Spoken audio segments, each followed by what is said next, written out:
All right, guys, welcome back to the World Changer podcast. I'm Pastor Jeremy, and I've got three guests. Bailey's usually my co-host, but today she's a guest on the program because we've got a special topic today. We are about to go to summer camp next week. So this episode of the podcast is making the most out of summer camp. So we're going to start off lightning round. First of all, introduce yourselves, and then we're going to go into some funny camp memories real quick. My name is Corbin Craker, and I'm a junior. This will be like my fourth year at camp. And my name's Aiden.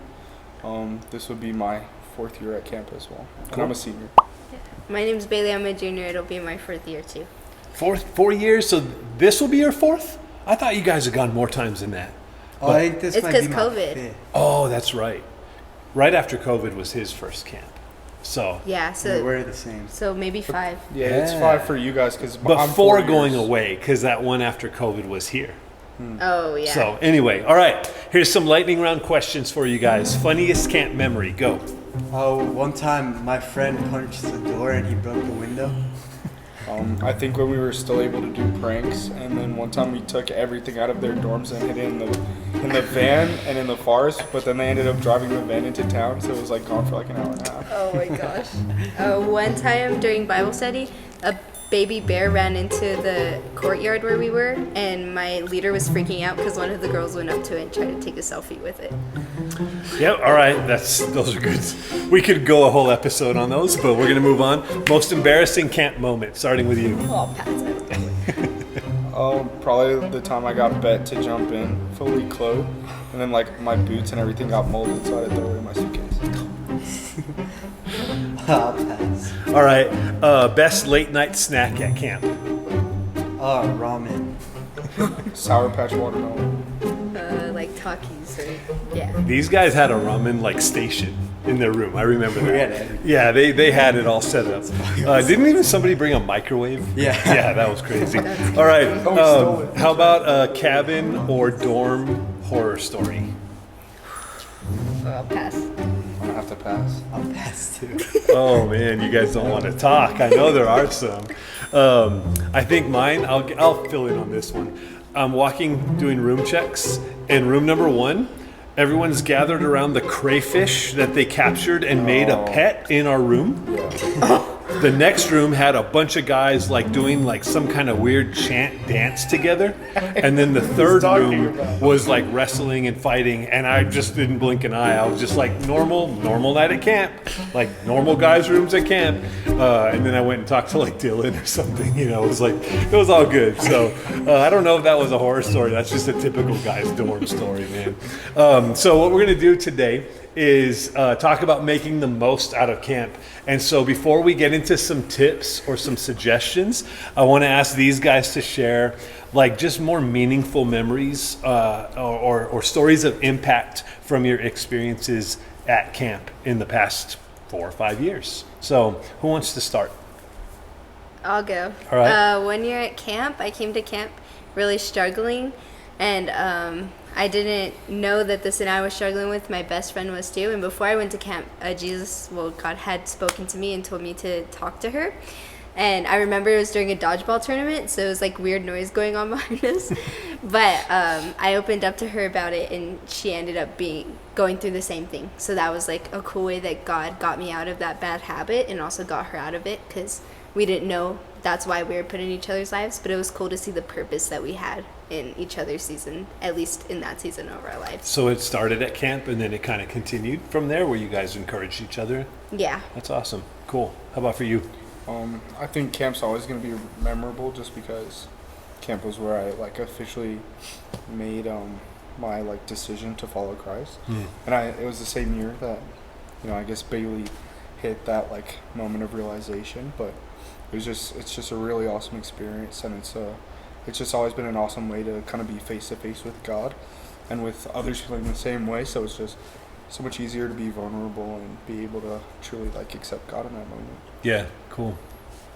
I would say the most impactful thing that happened at camp is I invited like 8 of my friends to camp, and 7 of them ended up giving their life to the Lord. And it was really great for me to see the impact I could have in other people's lives. So, yeah.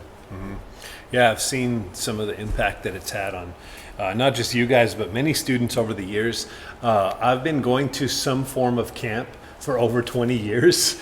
And so I've seen a lot of different types of camps and conferences. I've seen students interact and experience camp in different ways. I've seen a lot of life change from camp. But I do want to tell you guys that, like, and I think you guys have seen this over the years, that camp's just a piece of the puzzle for our growth, right? And sometimes we put so much emphasis on like some of these big events and experiences, but it's really just a piece of the puzzle. But there's a few things that are unique to camp that do kind of set it up to be a little more impactful in our lives. What do you guys see as maybe some of the differing factors or whatever that really contribute to it being so impactful in our lives? Well, I think in our daily lives, we're surrounded by worldly people, worldly just actions, the things that are happening in our world. But when we go to camp, we're away.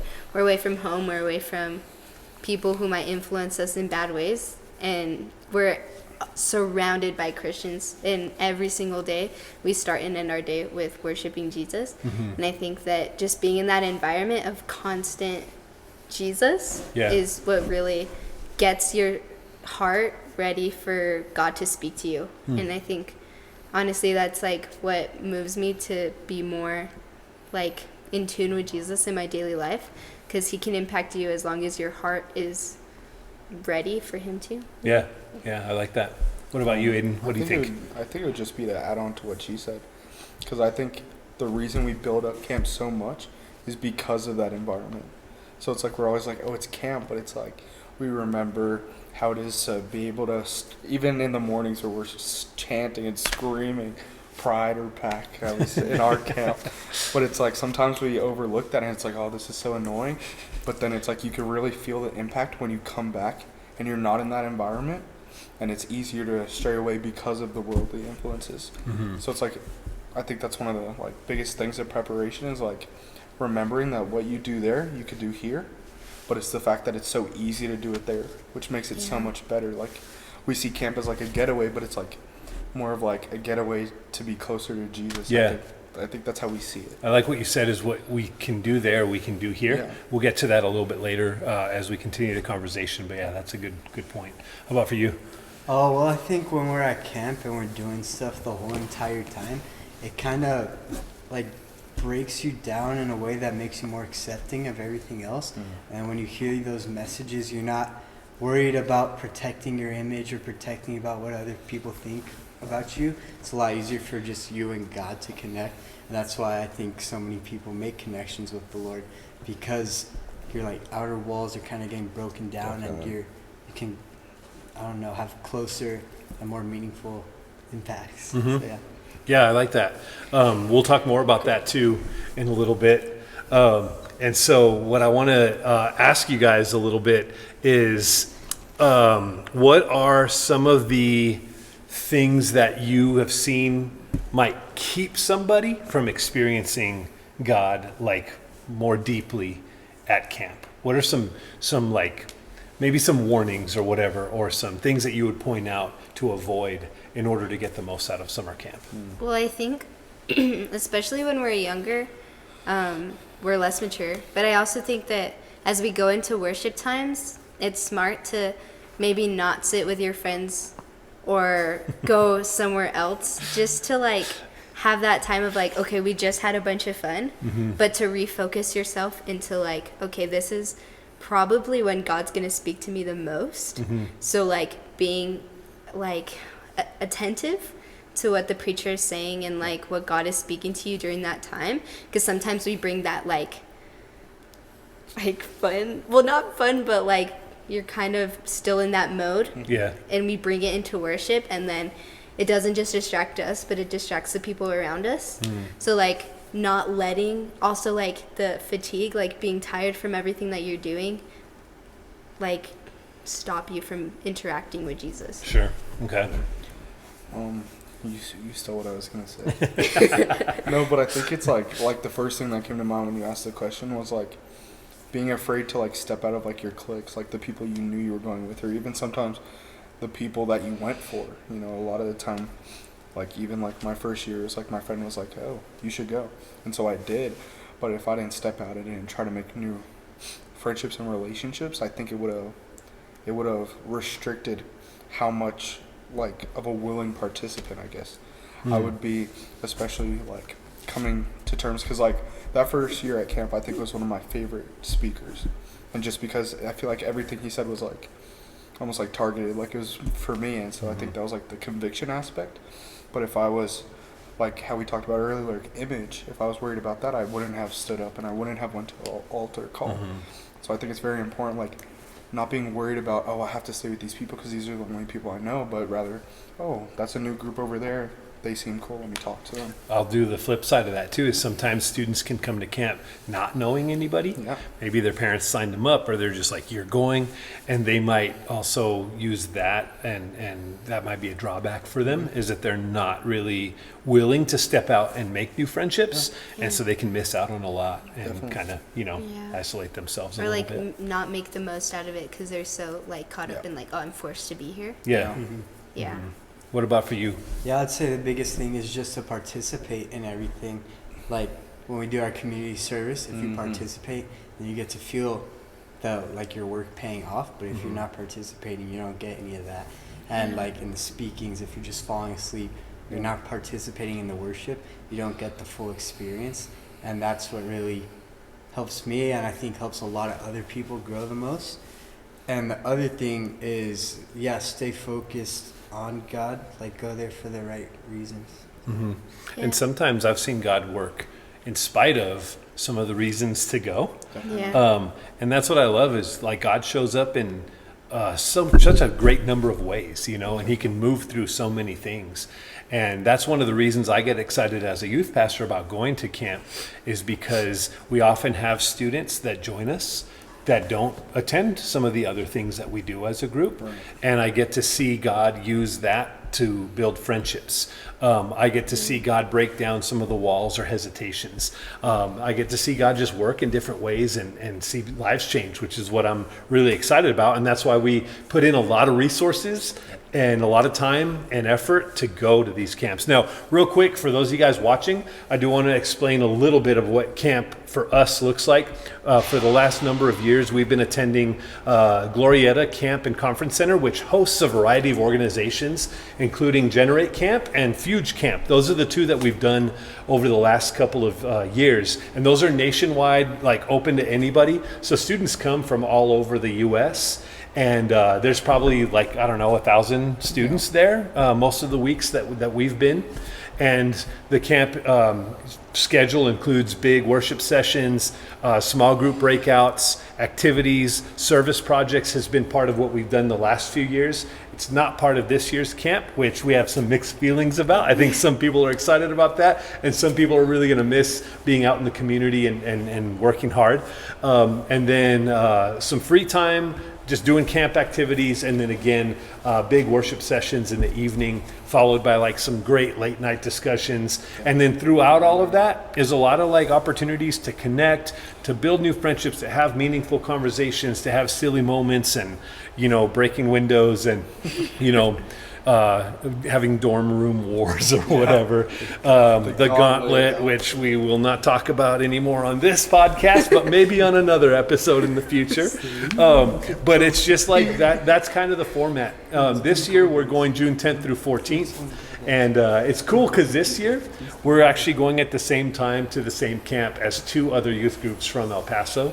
And so we're going to see friends from St. Clement's and from Coronado Baptist, along with our group that's going to be there.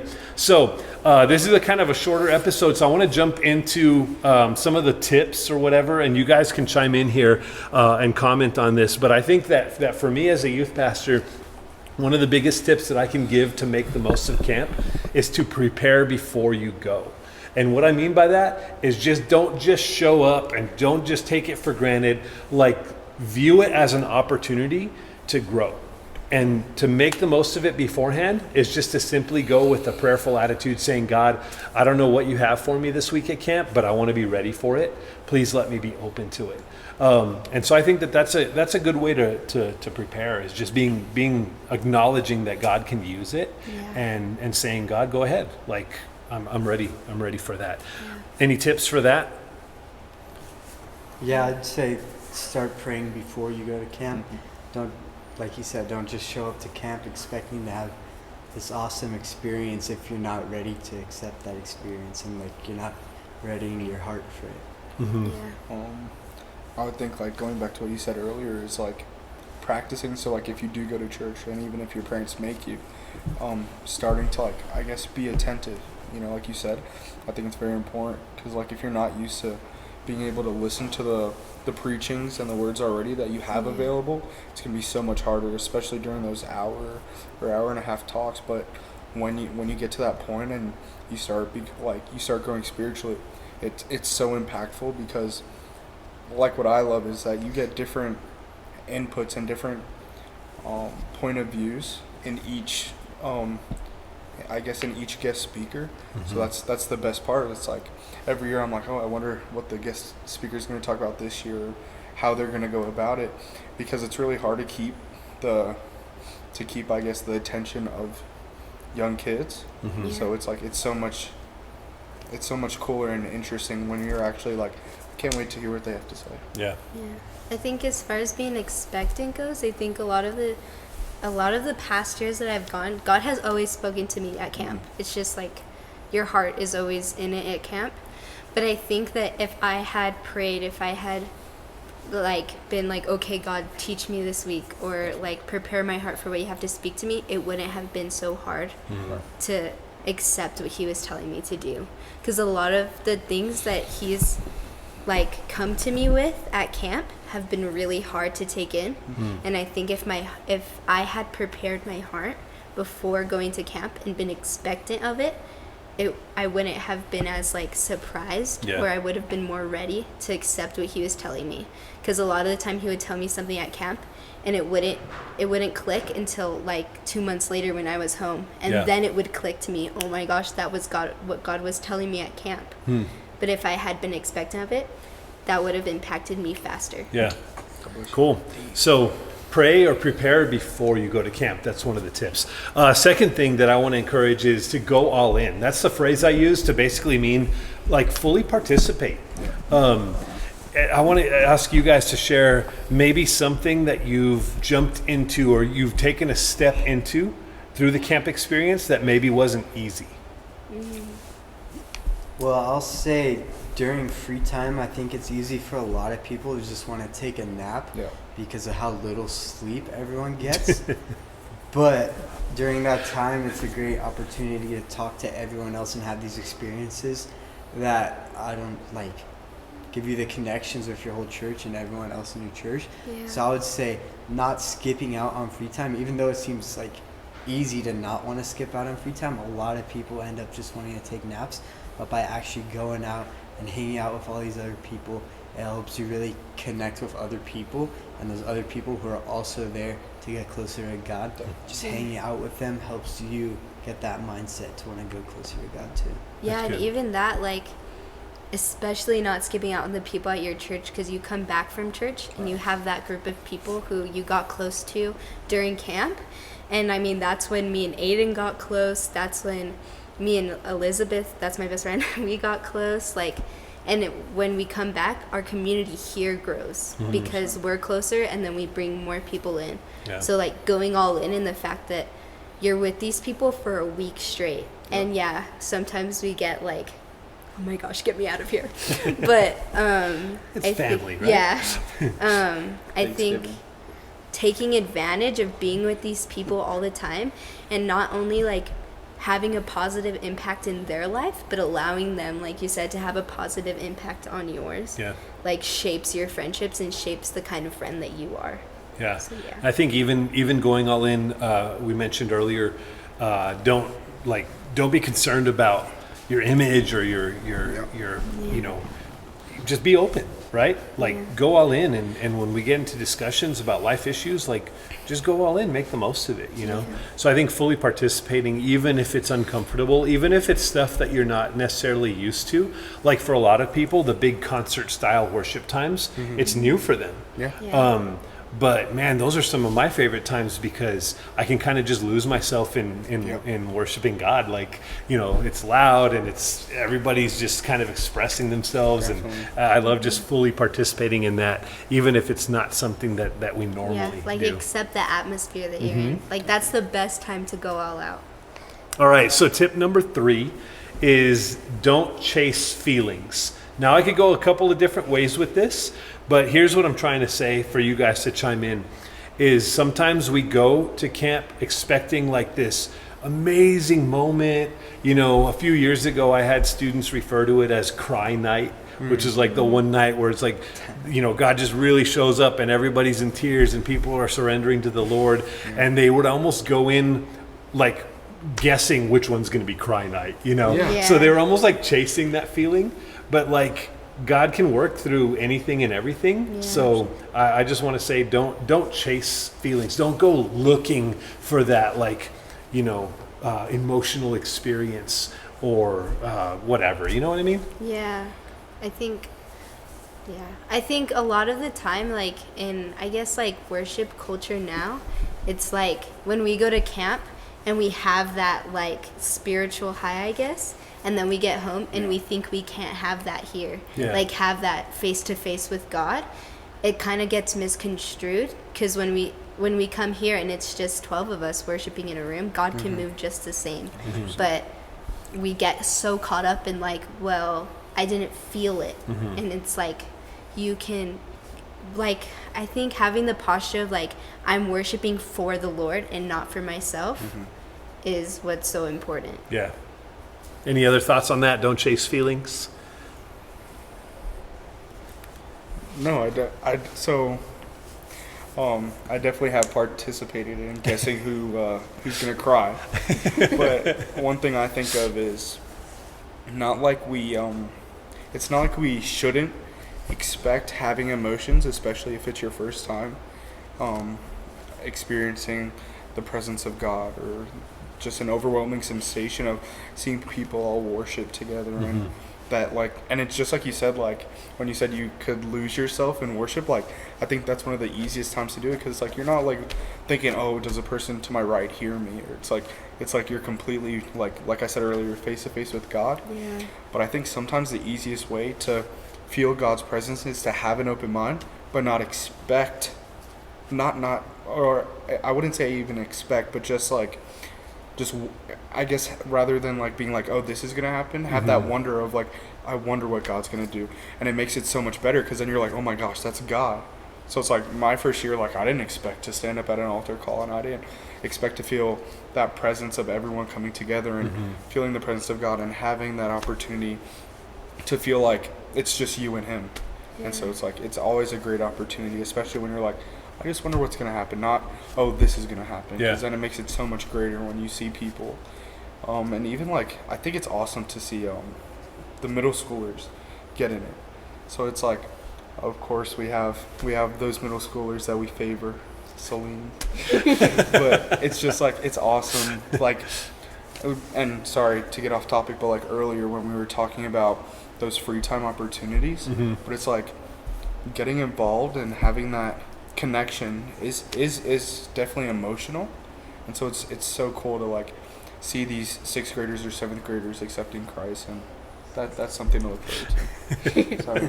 So I want to say that you guys as student leaders in our group and as older students, you hear me talk about encouraging you guys to look for those opportunities to be like the big brothers and sisters to some of those younger students. Right. Help them come along, set that example for them. Goes back to our, we are family kind of value. So I think those are important things. I Go want to ahead. say one thing about not expecting like feelings. It's like those conversations and those feelings of the Holy Spirit, they don't just happen during services or during worship. It can happen whenever. Like I know a couple of my boys, we were in detention, or they were in detention, and they actually had like their best conversations of the whole camp at detention. Or like another time, one of my friends, literally it was like 2 a.m. and we started talking about it. It's like those are the best conversations, because you don't expect them to happen. They just happen. And that's what happens at church camp, is that it's just you're just open to everything. Yeah. So it doesn't just It's a lot happen of at worship vulnerability. or at the sermons. It can happen anywhere, any place, Yeah, anytime. I agree. Oh, sorry. One more thing. On the topic of chasing feelings, a lot of the time, I know girls because I'm a girl, and I don't know if this is just girls and guys, but a lot of the times girls go looking like all the cute boys at camp, Yeah. and they want like this thing to happen at camp where they meet the love of their life or whatever they want. It's like having that Just girls. mindset of like definitely I'm just going to camp for the Lord We're here for and the Spirit. not for the cute boys, because a lot of stuff happens when your heart isn't in the right place. That's the other direction we could have gone with Don't Chase Feelings for sure, is the whole relationships and meeting other people and all that kind of Yeah. Us stuff. guys, we couldn't relate. Yeah, we just You're go for lying. God. Like, go we're for just the- there we for go for God. God, We're there of for course. the presence. You know. Then I also wanted to say detention was brought up. Yeah. That's something that we do as a group. We want to make sure people are in the right place at the right time. And if you don't, you get to hang out with me for a little while. And that often leads to some fun conversations, or maybe memorizing a Bible verse, or doing something productive like sharing a testimony. So we're not punishing the students, but we are giving them some reduction in free time, you know? Yeah. I think it's been fun. All right, final point, guys, and then we'll wrap up this episode. The biggest tip for making the most out of camp is like taking what you learn and bringing it home. And that could look like a lot of different things, but I think the simplest way to say that is, personally, we should always look to do at least one thing different when we come back from camp. Maybe it's spending more time reading the Bible. Maybe it's spending more time hanging out with Christian friends or inviting non-Christian friends to do stuff. But one thing that should challenge us to do something different in our lives. But then the other part of it goes back to what we said earlier in this conversation, is everything we do at camp, we can do here. Mm-hmm. It's just we do it so focused and so consistently over the course of a few days that opens us up to be that much more receptive to God. How do we get that here in normal life? We gotta be really like purposeful about it. So what are some of your guys' tips for like bringing the momentum of camp home and therefore making the most out of it? Yeah. I think, like I was saying earlier, the people you hang around after camp. Yeah. Because sometimes we come home back to this environment, and like Aiden was saying, it's really hard to stay on track and to not fall into sin and to keep that momentum going. But having the friends that you made at camp, or that you got in closer to, that go to your church, here at home, and keeping that friendship has an even bigger impact on you, because you're able to influence each other and keep each other like on a roll. Yeah. Any thoughts from you guys? Oh, well, I think like during our camp schedule, we have the time set apart for Bible study and like for small group time.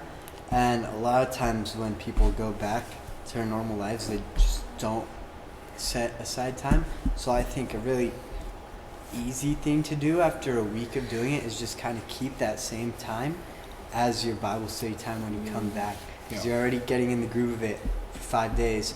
If you just keep that time and just those 45 minutes every day like we do at camp, and you use that in your own life, it can help you a lot. And because those 45 minutes, especially like even though we're not at camp the whole day, or like when you get back you're not with God the whole day, or I mean you are, but like you're not consistently doing stuff, those 45 minutes can be so impactful to help you stay on track and continue to grow. Yeah, that's a good one. Yeah. I think putting both of what you guys said together, what was like one thing that really helped me out was like, I guess when you're so used to having that, like it's almost like accountability. It's like, so you and someone else, like that was your first time at camp and you learned maybe how to take notes or how to actually analyze the Bible. It's awesome when you get back, and an easy way to hold each other accountable is be like, hey, this is what I read and this is what I took notes on, what do you think? And then you share notes and things like that. That was one thing that really helped me out, because it's almost like I think our mindsets are always like, oh, am I the only one doing this? And so when you start getting into it, you're like, oh, you do this too, let's get together and talk about this. So it's bringing those relationships that you made together and making sure that both of you guys are on track, or however many it is, And then just, having that opportunity to be like, we don't have to keep this at camp. We can bring this with us. Yeah. So even just one thing, doing one thing differently. All right, guys, last statement. I want you to fill in the blank, starting with Corbin. If I could give every camper one piece of advice, it would be? I think to participate in everything and not like keep to yourself, but open up to everyone. Open up and participate in everything that is available at church camp because it's not available here. Aiden, first tip for a first-time camper. I think it would be, don't be scared to, like you said, participate, but also just being like, having a positive mindset. Because I know a lot of us, if it wasn't your choice to go, if your parents were like, you're going no matter what, it really changes. Because I've seen people where they come, they're like, this is so lame, but they let it stay lame. Meanwhile, everyone else is having a great time. Yeah. So it's like you're missing out on something just because you don't want to see the benefits of what you could have. And then Bailey, the advice for somebody who's been to camp multiple times. I think don't get in a routine of like, oh, I do this every year, it's whatever. Yeah. Like we were saying, be expectant and like pray and want God, have a desire for God to move in your life. And just sit at his feet. Like, because I know that there's always something you can bring to Jesus' feet, and that's the most valuable thing to him. So just bringing that to him and using the week to just get in tune with him and reset. Like, don't just mosey on through it like whatever. Yeah. Yeah. That's cool. So that'll wrap up this episode of the World Changer podcast. I do want to say that, again, camp is a piece of the puzzle of our spiritual growth and the development of our faith and life. And so we're excited about going. Next week is when we're going. Maybe you're watching this at another time and you're wondering, hey, how can I get in on that next time? Well, just get involved in our group or other youth ministries. Camp is kind of a common thing. And so keep your eyes open and your ears open. I know in fall we'll be doing a retreat, which is kind of like a mini camp. Mission trips are also like a piece of that puzzle. And so those are also great opportunities to build your faith and your experiences and build connections with others that help you grow closer to Jesus. So again, we want to help you make the most of camp. So hopefully this episode was helpful. Thank you, Corbin, Aiden, and Bailey. Thank you. And God bless you guys, and we'll see you on the next episode.